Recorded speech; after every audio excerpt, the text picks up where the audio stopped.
The first thing Colren Graye noticed when he woke up was the sterile tang of disinfectant. The second was the blinding white light above him. The third was the tall, lizard-skinned alien peering over him with a look of absolute horror.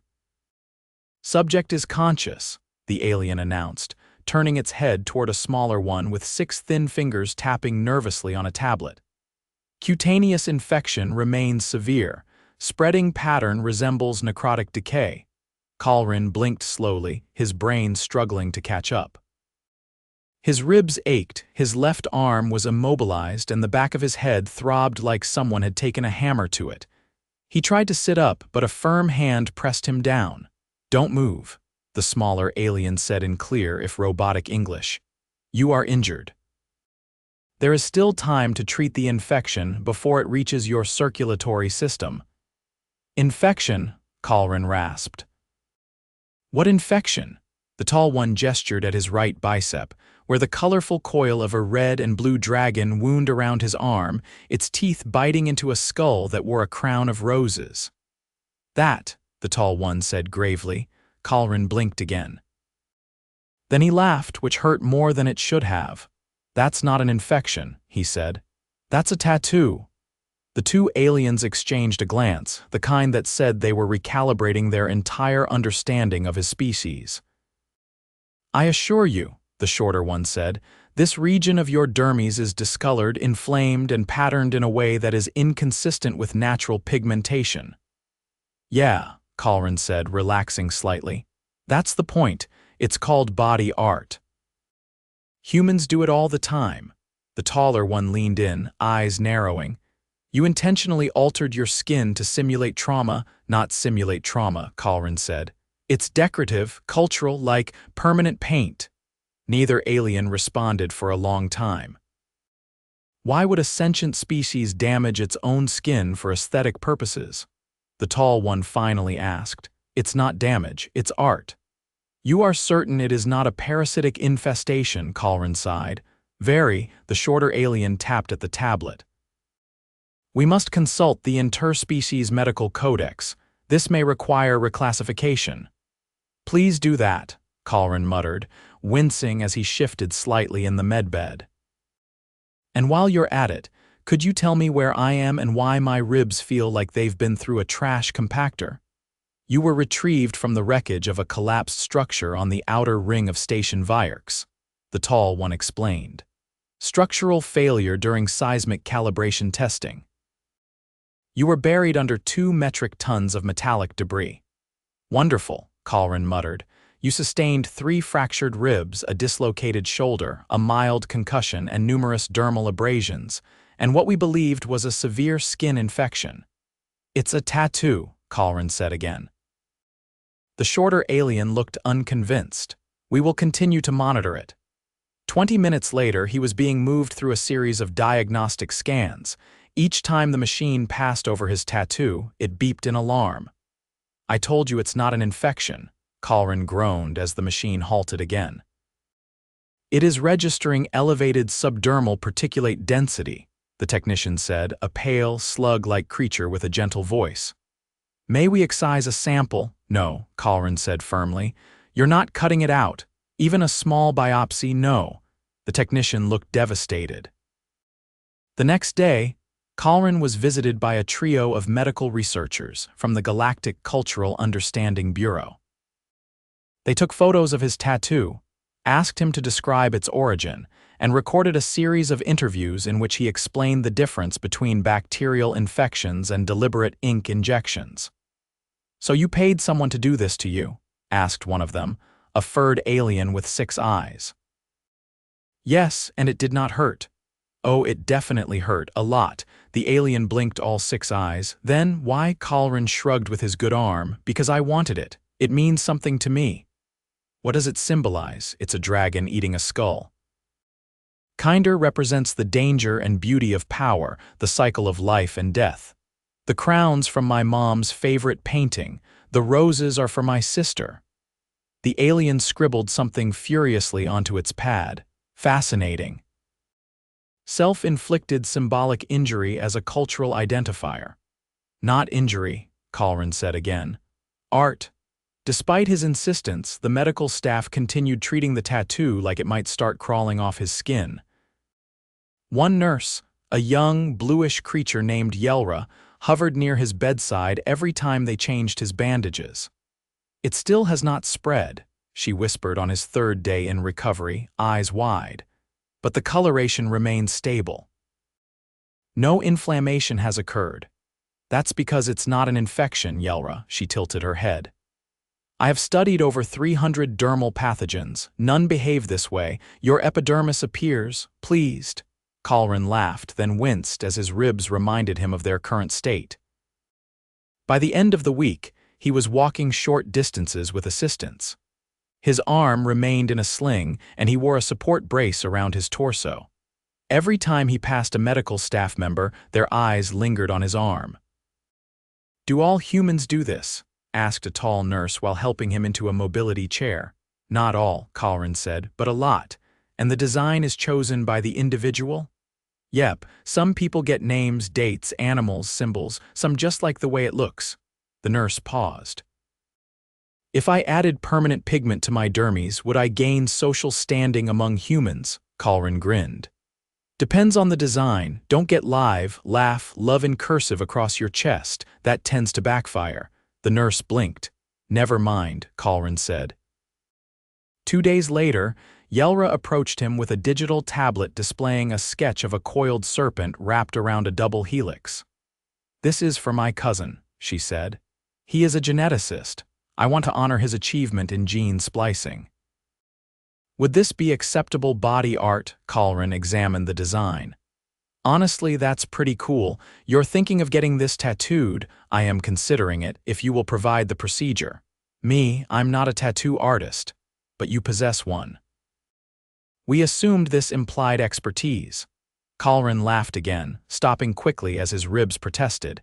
"You have a lot to learn about humans." After 2 weeks, Colren could walk unaided. His ribs remained sore, but he was cleared for limited movement. Yelra asked him to speak at a symposium on human cultural practices. "You want me to explain tattoos to a room full of aliens?" he asked. "Your insights are unique, and the Bureau insists your art has anthropological value." So he did. He stood in front of over 60 alien delegates, wearing a loose shirt that revealed his tattoo, and explained the history of body art among humans. He described tribal markings, sailor traditions, prison ink, and modern artistry. He even showed them the design he was planning for his back, a phoenix rising from a shattered cityscape. The questions afterward lasted 2 hours. Is there a rite of passage involved? Do humans regret these markings? Can the pigment be extracted during autopsy? Back in his room, Yelra handed him a small badge with the Galactic Bureau's seal. "You are now a certified cultural representative." Colren stared at it. "For having a tattoo, for surviving injury, educating our staff, and not allowing us to excise your skin, you are quite resilient," he smiled. "Thanks, I think." As he packed his things to leave the medical center, the tall nurse from before approached. "I have submitted my request for dermal pigmentation." "Really?" Colren asked. "Yes, I have chosen a design from your Earth database. It is a feline wielding a laser sword." Colren burst out laughing. "You're going to fit in just fine." He left the station the next day, arm still in a sling, ribs still sore but with a dozen new contacts on his communicator, and a strange sense that, somehow, a single tattoo had bridged a gap between worlds. 3 weeks after Colren left the med center on Virex Station, a shuttle scraped into orbit over the ice moon of Elter 4, venting coolant and panic in equal measure. Aboard were 2 injured Terrans, one of whom had a compound fracture so bad his femur had torn through his pressure suit. The other was conscious, opinionated, and attempting to perform battlefield triage with a roll of duct tape and half a protein bar. Colren arrived just after the emergency broadcast pinged across the sector. He wasn't part of the medical staff anymore, but when the call came for any qualified human familiar with traumatic injury response and xeno-medical protocol, his name got dragged out of the cultural archives like a badly folded map. "Where's the one with the leg?" Colren asked, stepping into the triage bay. A nurse glanced up from the console. "Bay 3. He's sedated. The other one refused to be restrained and is attempting to repair your station's food dispenser with medical glue." Colren blinked. "That checks out." Bay 3 smelled like antiseptic and boiled plastic. The injured Terran was out cold, legs stabilized with a pneumatic exosplint. The other one, a lean mechanic with grease still under his fingernails, was crouched beside the diagnostic interface, elbow deep in a tangle of wires that had nothing to do with his own treatment. "I'm gonna stop you right there," Colren said. The mechanic looked up. "This thing's been beeping every 2 seconds since we landed. I figured if I mute it, you people can actually concentrate. You're literally bleeding. It's not arterial." Colren glanced down and saw a ragged tear along the man's forearm, the edges already sealed with adhesive strip foam. The blood had dried in rust-colored flakes across his wrist. "You used food-grade polymer." "Only thing sterile I had on hand." Colren looked around. "Where's the attending physician?" "Some kind of translucent squid. Pretty sure she fainted when I ate a protein ration during triage." "I offered her one too. Didn't go over well." Colren grabbed a dermal scanner from the wall and ran it over the torn skin. "You're lucky this didn't get infected. You ate while sealing a wound." "I was hungry. We were stuck in vacuum for 6 hours." The scanner chirped. Colren flipped through the readings. "No fever, no elevated white count. You're either incredibly lucky or your immune system is on military-grade steroids. Just stubborn, same difference." Outside, the station was in mild uproar. The distress call had drawn attention from 3 nearby systems, and Virex's public affairs officer was scrambling to contain the sudden influx of diplomatic observers. Colren weaved through the crowd, trying to find someone in charge, when a familiar voice called out behind him. "You're the tattoo human, yes." He turned to see Yelra, now wearing a sleek black administrative sash and carrying a tablet far more advanced than the one she used during his time in recovery. "Upgraded your job. Promoted to liaison officer for cultural integration. Your lecture was cited in my application." "Well, congrats. What's the current emergency status?" "We've stabilized both Terrans, but the Council is concerned. The mechanic injured himself more severely than any of our technicians would have survived." "And he continued working." "Sounds about right." Yelra lowered her voice. "He also consumed 5-year-old nutrient paste from a broken ration pack, did not vomit, and claimed it tasted nostalgic." Colren nodded. "That's normal. For you, for humans." The station's security chief, a gruff reptilian with ceremonial piercings along his jaw, intercepted them near the docking access. "We have a problem," he said without preamble. "The injured human is refusing to remain in quarantine. He claims he is bored and is now attempting to instruct our engineers on hull repair." Colren sighed. "Where is he now?" "Tethered to the hull, in 0 gravity." "What?" I advised against it. "He threatened to teach our maintenance staff how to jury-rig a stabilizer using only a spoon and 3 socks unless we let him outside." By the time Colren reached the observation deck, the mechanic was spinning slowly in a mag tether harness, one arm still wrapped, the other holding a power drill clearly not designed for vacuum use. "Hey," Colren said into the calm. "You planning on surviving this week or just collecting hazard pay in advance?" The mechanic grinned behind his visor. "I'm just adjusting the auxiliary intake filter." "Your port-side baffles are misaligned." "They're misaligned because this station wasn't built for Terran gravity tolerances." "Well, now they are." Colren watched as the mechanic snapped a makeshift brace into place, then spun himself upright with a practiced kick. A nearby engineer looked simultaneously impressed and horrified. Another took notes. Back inside, the station council convened in a circular chamber lined with soft blue light. Colren was pulled in as an unofficial advisor. "The behavior patterns are inconsistent with expected recovery protocols," said one ambassador with crystalline skin. "He should be resting. He is not." He's adapting, Colren said. That's what we do. Another ambassador leaned forward. You've said this before. Your species exhibits high tolerance for pain and environmental stress, but this mechanic, he appears to thrive in it. Some do, we call them field engineers. There is no biological enhancement, no. Just experience, caffeine, and a complete disregard for OSHA regulations. The room went silent. I believe, Yelra said carefully, that we may need to update our human response guidelines. Colren nodded. Probably start with a section on what not to leave them alone with. 3 days later, the mechanic was fully mobile, the other Terran discharged, and the station's engineering wing had formally adopted 4 new maintenance protocols based on his recommendations. The Council issued a statement praising the unorthodox but effective methods displayed and reluctantly awarded the mechanic a temporary engineering consultant badge. Colren found him in the shuttle bay, rewiring a comm relay. You ever think about slowing down? The mechanic glanced up. You ever think about getting a tattoo of a wrench on your neck? Colren chuckled. Touché, you sticking around? Not sure. I was supposed to be heading back to Earth. But I keep getting pulled into things. Well, if you do go back, tell them their emergency rations are still garbage. I'll pass it along. As the mechanic climbed into the shuttle, Colren turned to leave. Yelra met him at the exit. There's a delegation from the Cathari arriving next week. They want to understand how your species survives extended exposure to ammonia-rich atmospheres. Do you have any experience with that? Not personally. But I once met a guy who duct-taped his air filter shut because the smell reminded him of home.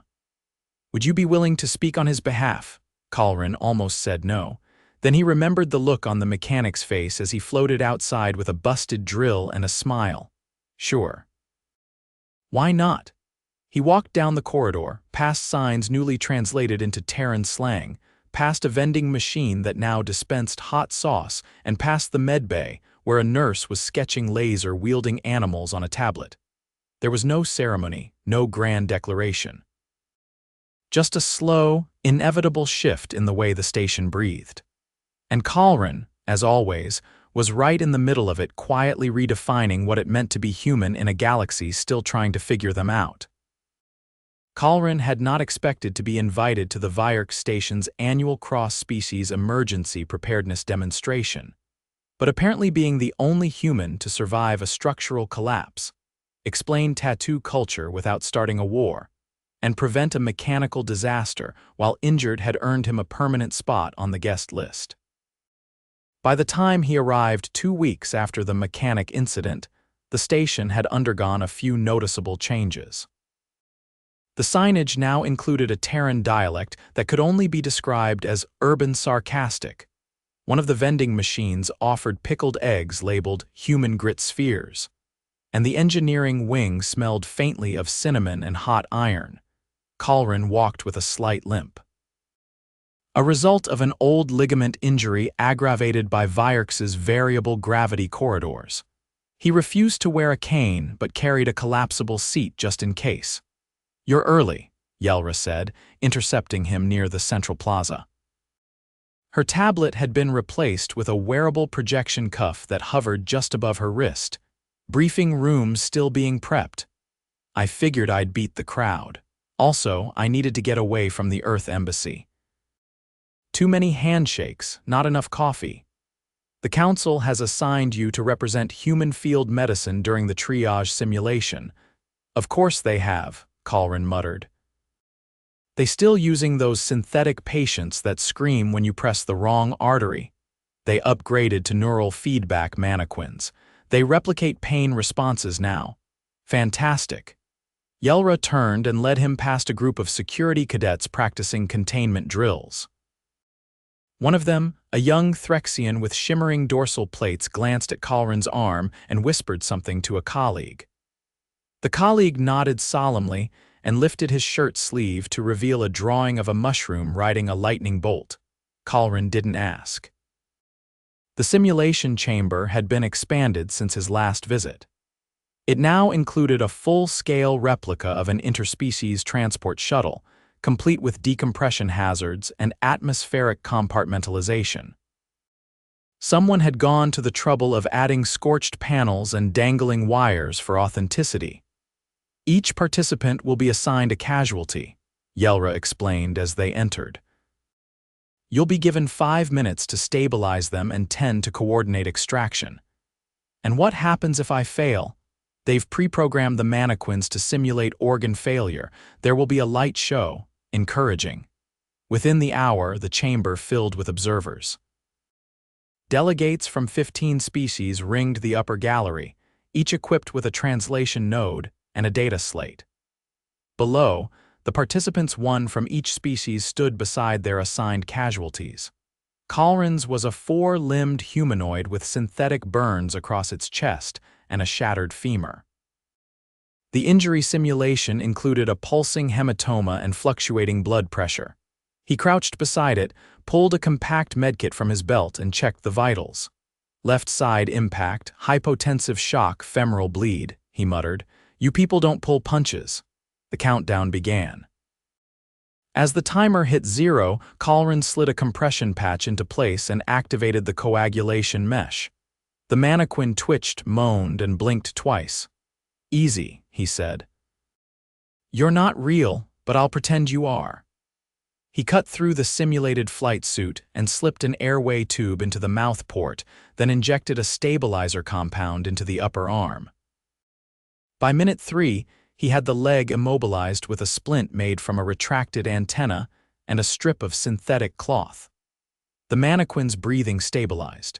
Its data readout flashed green. Colren stood, waved over the emergency drone hovering nearby and coded in coordinates for auto-extraction. The drone latched onto the mannequin's harness and lifted it smoothly into the air. The gallery erupted in a chorus of mixed tones applause, harmonic chimes, and at least one set of clicking mandibles.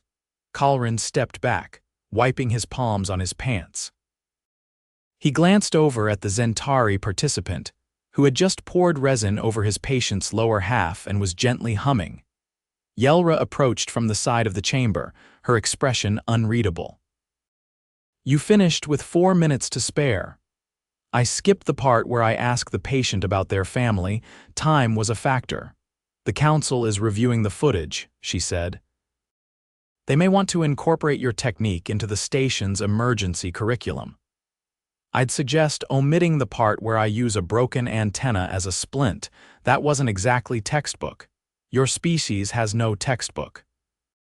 That is part of the problem. Colren followed her back to the observation deck where refreshments had been laid out. He grabbed a flask of something that claimed to be caffeinated root extract human safe and took a cautious sip. It tasted like burnt chicory and defiance. A tall, feathered alien wearing a translator brooch approached with a data pad. You applied pressure directly to the femoral artery rather than using a compression field, it said. Explain. Compression fields can fail when the subject's core temperature drops. Manual pressure's more reliable if you've got the strength. You are aware this increases the likelihood of personal contamination.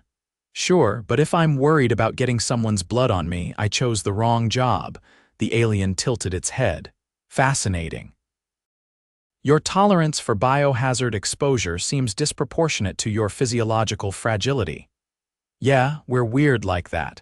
Yelra rejoined him as the alien moved on. There's a debriefing in 60 minutes.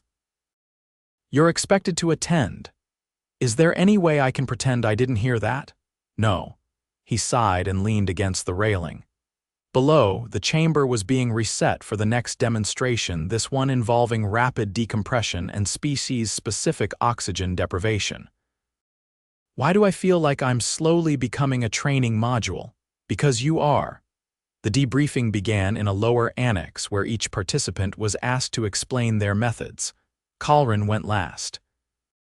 He kept it brief, answered questions about human nerve response thresholds, and politely declined to demonstrate CPR on the ambassador from Virex 9. Afterward, as the crowd dispersed, an older member of the station's medical council approached. She was tall, with translucent skin that shimmered slightly under the lights. "You've made quite the impact," she said, just trying not to be a walking liability. "You've shown us that your species is capable of improvisation under extraordinary conditions. And that your definition of safe is wildly subjective." "Yeah, I get that a lot." She offered him a small data chip. "This contains the revised interspecies triage protocols. Your methods are now part of them." He took the chip, turning it over in his fingers. "I'm honored, I think." "You should be," she paused. "And the council has voted to approve your temporary residency on Virex should you wish to stay." Colren blinked. "Really? You've managed to convert confusion into curiosity. That's rare." He pocketed the chip. "I'll think about it." Later that evening, he sat alone at a table near the observation deck, sipping something fizzy and questionably sweet. The station's artificial night cycle had dimmed the lights, casting long shadows across the polished floor. A few engineers passed by, one of them nodding in recognition. Yelra appeared with 2 mugs. She placed one in front of him. "It's mint leaf infusion, non-toxic this time, appreciated." They sat in silence for a moment. "You going to accept the residency offer?" she asked, still deciding. "Earth's got gravity that doesn't break my knee, but here, I don't have to explain why I carry a trauma kit in my sock. You could always split your time." "That's assuming I don't get dragged into another disaster," she smiled faintly. "There's always that." He raised the mug in a mock toast. "To surviving long enough to become an educational resource." She clinked hers gently against his. "To humans, the strange ones we didn't see coming." And for once, everything felt settled. No emergencies, no alarms, no confused aliens mistaking his skin for a medical anomaly. Just quiet. And he could get used to that.